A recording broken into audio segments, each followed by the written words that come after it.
Welcome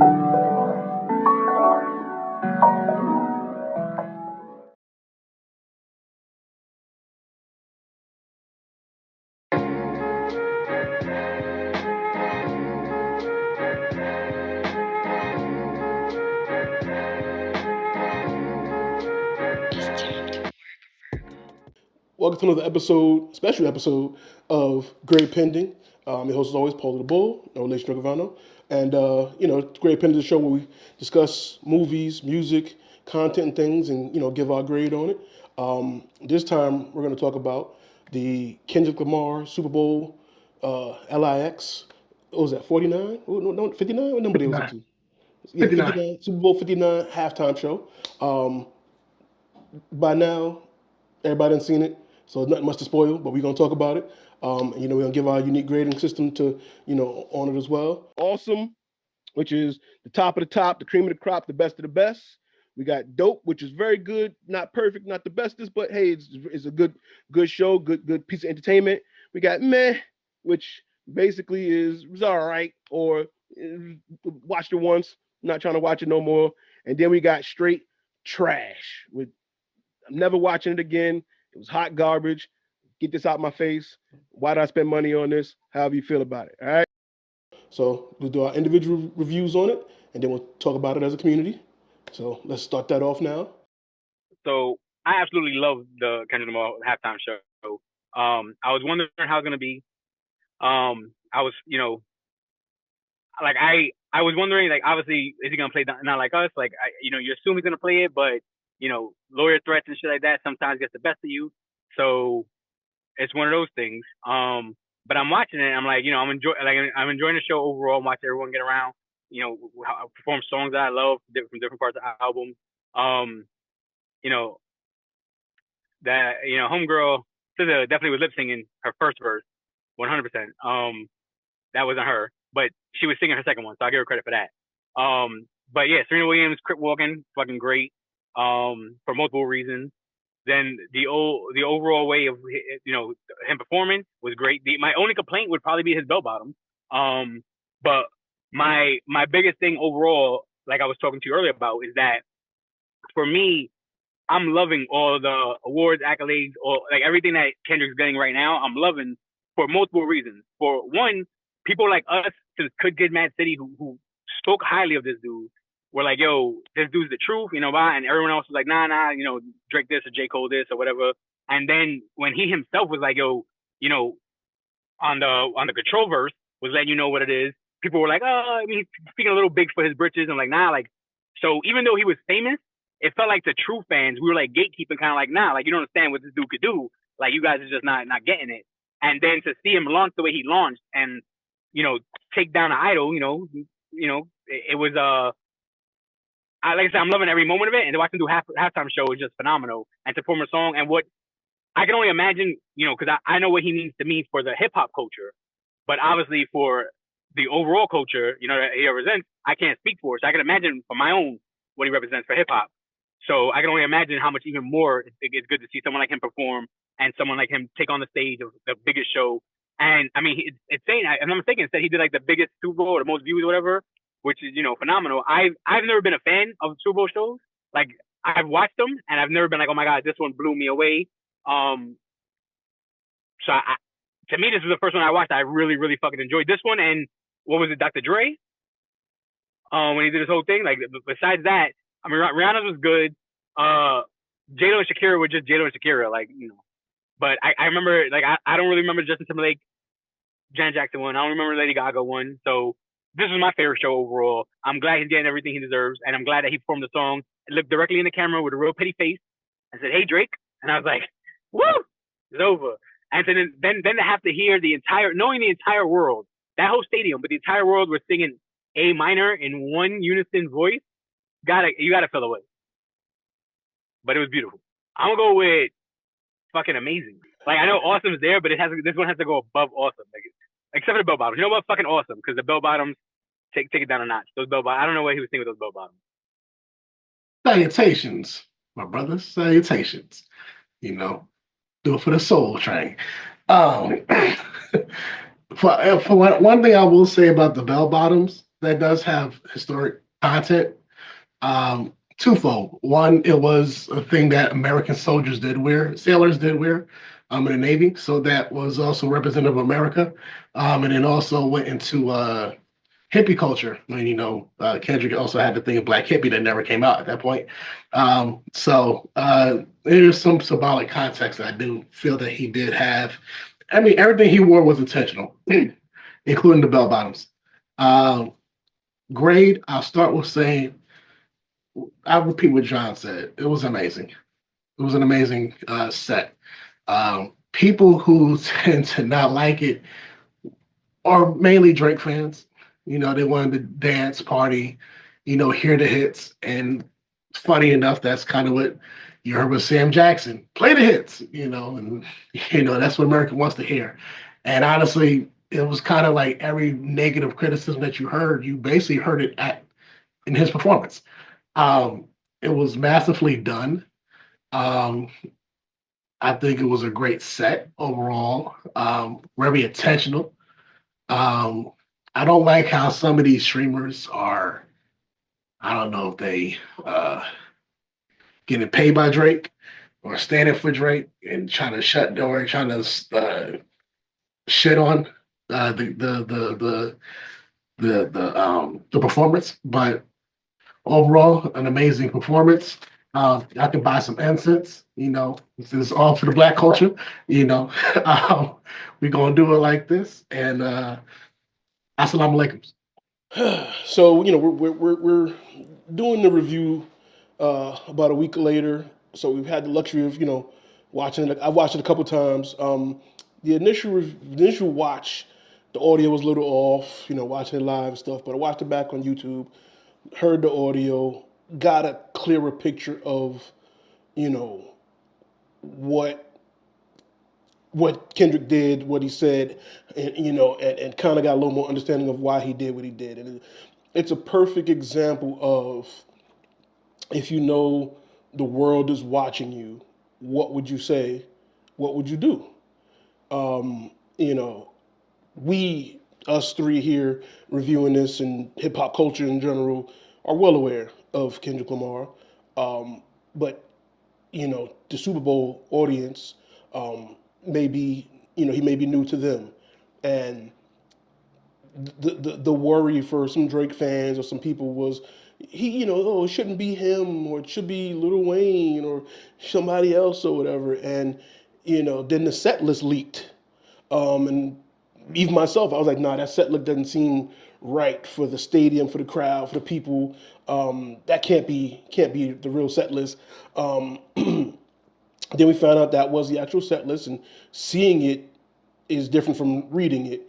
So then the day after, people were like, "Oh, he picked a horrible set list to do. He's supposed to just stand there and do your hits because this is a bigger stage, and you're gonna grow fans. People are learning you. You're introducing to. You got to do your best songs, da da da." And then a couple of days after that, the numbers came out, and you found out he did 133.5 million viewers, which surpassed even the likes of Michael Jackson, which broke the record for the most watched halftime show.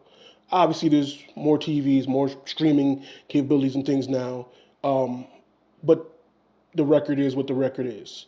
And then days after that, he broke Spotify records and searched music records, streamed music records. Currently, he's the only artist ever to have 3 albums in the top 10 on Billboard. People are actually going back to listen to his catalog. And for those that don't know, people that perform at the halftime show don't get paid for performing at the halftime show. You do it as a commercial for your music, your catalog, for you to go back and stream it. And with that being said, mission accomplished. So the fact that he's breaking all these records and making all these new fans and doing all of this, you can't say it was anything short of awesome. He's surpassing everything that has been done before, and he did it his way. He can't be mad at someone doing it their way and still, accomplishing the overall goal. Awesome.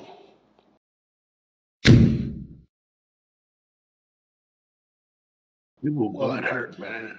People just butt hurt Real about that. quick, They don't want to see that man shine. yeah, I mean, people gonna say what they're gonna say, but like I said, you can't argue with his streams going up. You know, like you said, some streamers are saying, "Oh, the crowd wasn't making any noise, or they weren't singing along, or whatever, whatever." Well, some of them, again, it was new. They were new to him. Um, they all knew not like us though, which is hilarious. And even if you don't trust the Apple streaming it, NFL streaming it on YouTube, but there's a bunch of videos on the internet of actual people in the audience recording it, and you hear the audience, you hear applause, you hear it all. So, and again, the numbers the next day show you, even if they were captivated by the show and weren't singing along or clapping, whatever, they went and said, "Hey, who is this guy? I want to hear more." You know what I'm saying? I had my cousin actually messaged me, and he was like, "Yo, one when GNX came out, he was like, and he's not a Kendrick fan. He don't like Kendrick at all. GNX came out, he listened to it, and said, 'Yo, this album's fire.'" And like I said, recently, like a week or two ago, he's like, "Yo, I went back to listen to Good Kid, Mad City," and I'm like, and he's like, "Yes, that album is classic. Like it's great." And it's like I have actual people that I've spoken to that are really being introduced to Kendrick, and it's real life. Like it's not just what you're seeing on the internet. Which is, a lady at my job, an older lady, older Spanish lady. She's in HR or something like that. She was talking. I heard her over talking to somebody else, and she was like, who was the guy that performed at the halftime show? And the person she was talking to was like, "Oh, that's Kendrick Lamar." And she was like, "He's so adorable. He's so I never heard him before, but I want to, I want to listen. I want to hear some more of his music. And that effect is what's been happening. I'm hearing a lot of that. There was this Russian guy at my job, and he was singing Not Like Us all day on Monday after the Super Bowl. Like he never heard before until then. He don't listen to rap music. And he was just singing along, "They not like us. They not like just you know what I'm saying." So numbers aside, and this is the part where we talk about culture versus the machine and the business and all that stuff. The culture or the impact alone is telling. You know what I'm saying? Even if you didn't have the numbers of what he did, I know people personally that are like intrigued now, and there's these even YouTubers now that are going back and doing reaction videos to his older music and stuff because they just didn't listen to him. They were shut out by, "Oh, he makes weird voices," or, "I've always been," he was too woke, too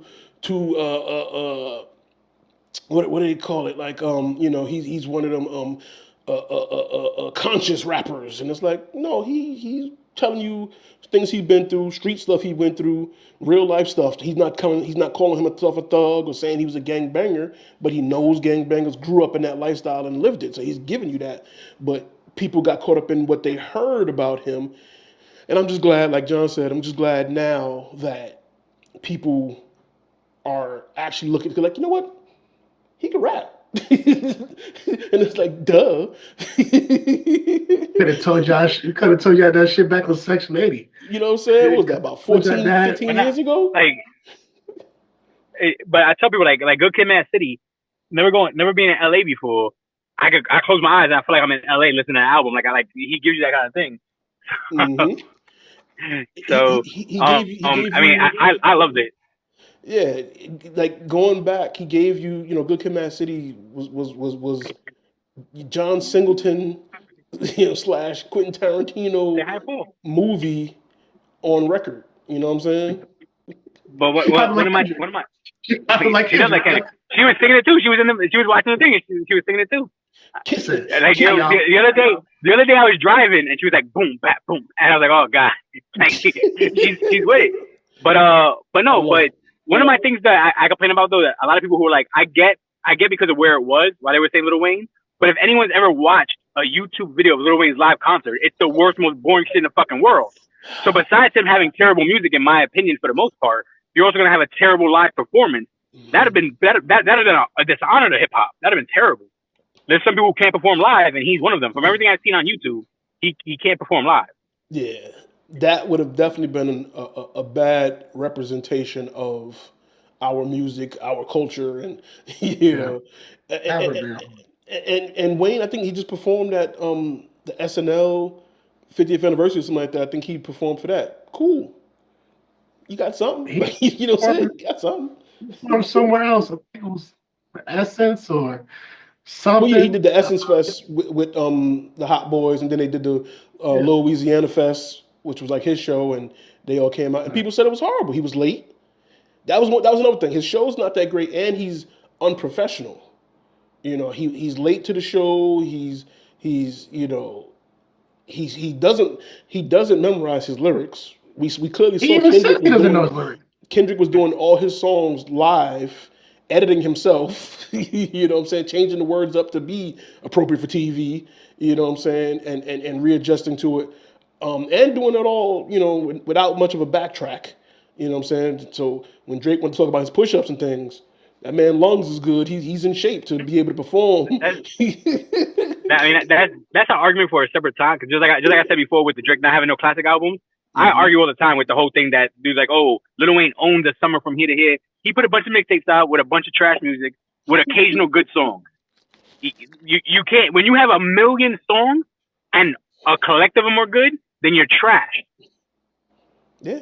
That's how I look at it. I fuck with Wayne. I like Carter 2. I like Carter 5.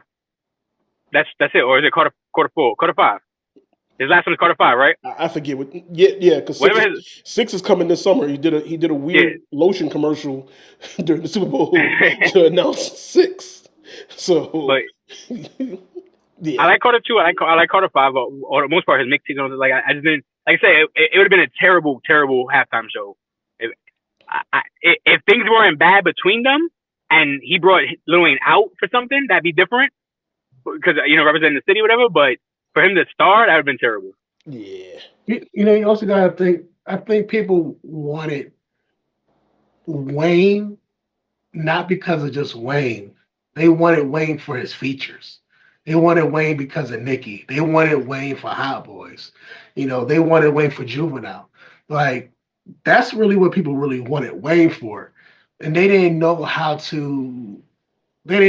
to say about that for Kendrick. And they kind of wanted Wayne just to be anti-Kendrick, because they really didn't want Wayne. It just sounded like the right thing to say.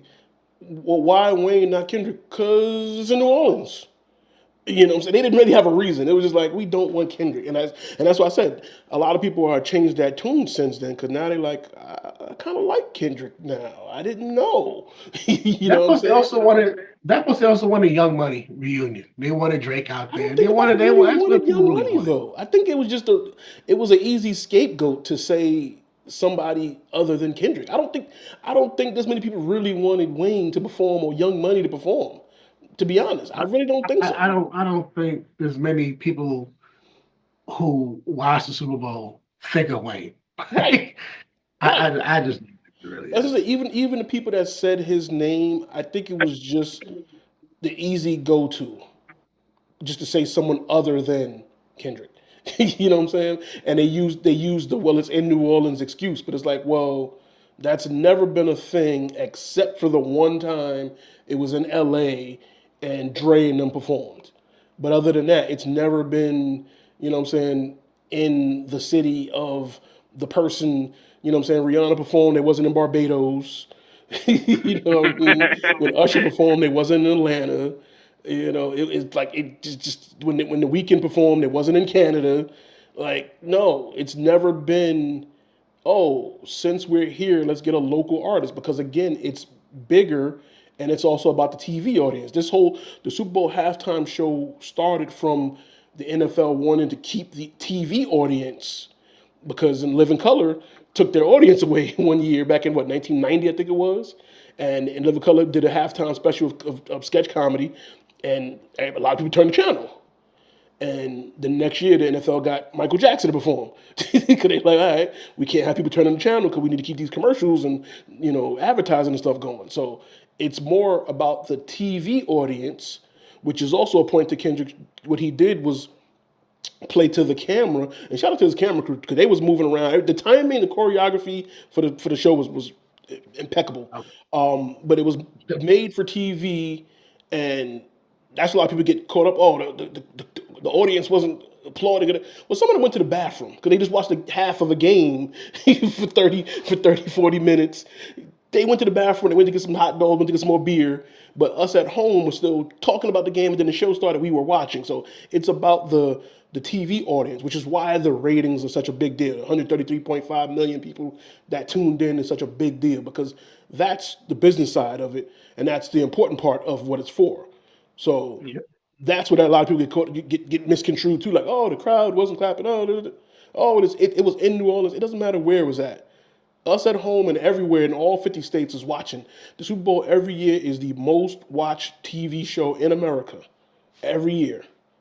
Every year. Nothing else draws more eyes than the Super Bowl. And it actually does even more because some people do parties. Some people go to bars. So that's multiple eyes on one TV set, where it would be, if everybody stayed at home and watched it, it would be triple the numbers maybe.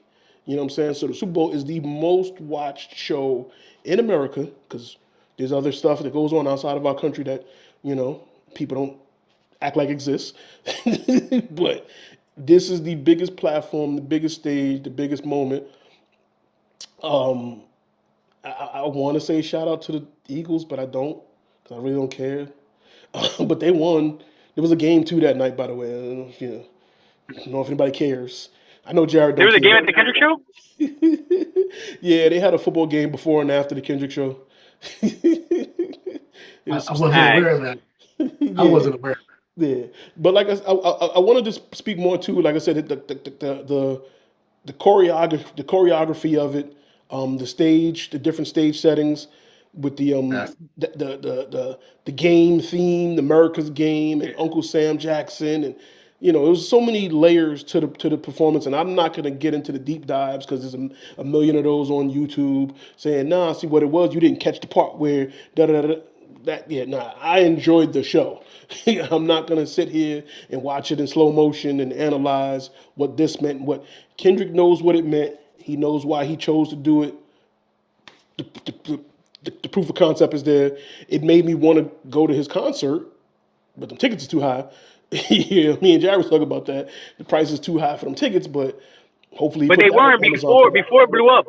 I was looking at tickets, and it wasn't that expensive before everything blew up. They was expensive before that. Oh, no, it was. I looked in multiple cities. Yeah. And even in Philadelphia, to get to the top, I think that's like level 500. And they wanted like $350 for that. So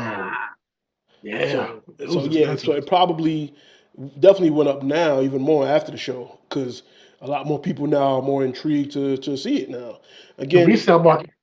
I'll watch it on Amazon Prime like I did the Mr. Morale show and the Pop Out show, and because he always puts on a good show. And like I said, if this was just a 12-minute sample of his hour-long shows, you know what I mean? So, John, what was your favorite part of the show? Of the Kendrick Lamar show? Yeah. No, without a doubt, seeing him perform not like us, like and him like just him looking at the camera with that smile, like that smile said game over before that thing even said game over. Yes, indeed. Jared, what about you? I mean, it was on Demon Time, bro. Honestly, I can scapegoat and just say the entire thing. If I had to really pick one, I would say it would be the narration. Just the Sam Jackson in relation to the show, like how he kind of like brought in the show more. Like I think that was just fantastic because it was like greatest showman on earth type stuff, like, and I mean, shit, you can kind of even go into that. Like it's like America's a circus, and Sam Jackson, Uncle Sam, is the ringleader. So how he brought everybody to the show, and so I mean, I would say that. And to the point earlier about Kendrick fans knowing, you know what I'm saying, every album has a narrator. You know what I'm saying? What you call it? Good Kid, Mad City. His homies, the interludes was kind of the narrator of the story, and the Oh, prayer yeah, and that homie. was in there. Not they weren't dead. They weren't all dead homies, but the living You know, homies was talking and Mama interconnecting the Stay, songs. The Patty Stay. Pimp a Butterfly had Tupac, and the Tupac the interview that kept building. Damn had Kid Capri doing the DJ kind of talk through it, and Mr. Morale and the Big Steppers had Whitney on the first disc, and then it had the therapist dude, forgot his name, on the second disc. So it's always that Kendrick always uses a glue to his And storytelling and to his.